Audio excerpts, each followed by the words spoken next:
Connaissez-vous le point commun entre la chute d'Iblis, le naufrage du Titanic et la faillite de Nokia? Un seul mot, l'orgueil. En philosophie, on l'appelle l'hubris. En neurosciences, c'est un biais cognitif massif. Et en islam, c'est le seul péché qui peut vous fermer les portes du paradis pour un simple poids d'atome dans le cœur. Aujourd'hui, je ne vais pas juste vous faire une leçon de morale. Je vais vous montrer comment ce sentiment, que l'on confond souvent avec la confiance en soi, agit comme un virus qui déforme votre réalité et paralyse votre évolution. Bienvenue dans cette exploration philosophique et scientifique du premier des 7 péchés capitaux. Partie 1. La confusion fatale. Commençons par une distinction philosophique cruciale. Aristote parlait de la mégalopsychia, la grandeur d'âme. Il est sain d'être fier de ce que l'on a accompli. La différence? La fierté est tournée vers l'action, j'ai réussi cet examen. L'orgueil est tourné vers l'identité, je suis meilleur que toi. Spinoza définissait l'orgueil comme une joie née de ce qu'un homme se croit au-dessus des autres. C'est là que le piège se referme. L'orgueilleux ne vit plus dans le monde réel, il vit dans un miroir. Il n'aime pas sa valeur, il aime sa supériorité. C'est une construction mentale fragile qui nécessite de rabaisser autrui pour exister. Partie 2. Le cerveau sous influence, neurosciences. Mais que se passe-t-il dans notre cerveau? Les neurosciences montrent que l'arrogance désactive certaines zones de l'empathie dans le cortex préfrontal.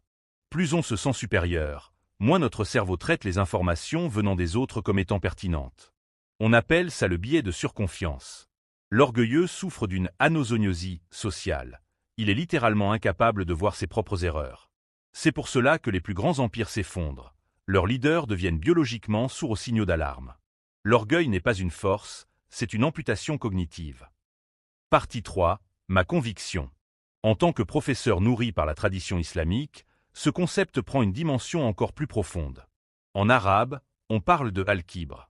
Le prophète Mohammed en a donné la définition la plus précise. L'orgueil, c'est rejeter la vérité et mépriser les gens. C'est fascinant, car cela rejoint les neurosciences. 1. Rejeter la vérité, c'est le refus du réel, biais cognitif. 2. Mépriser les gens, c'est la rupture du lien social et spirituel. L'histoire d'Iblis est le storytelling parfait. Je suis meilleur que lui, tu m'as créé de feu et tu l'as créé d'argile. L'orgueil ici naît d'une erreur de logique. Juger l'essence par l'apparence. L'islam nous enseigne que l'orgueil est une usurpation. Nous nous attribuons une grandeur qui n'appartient qu'à l'absolu.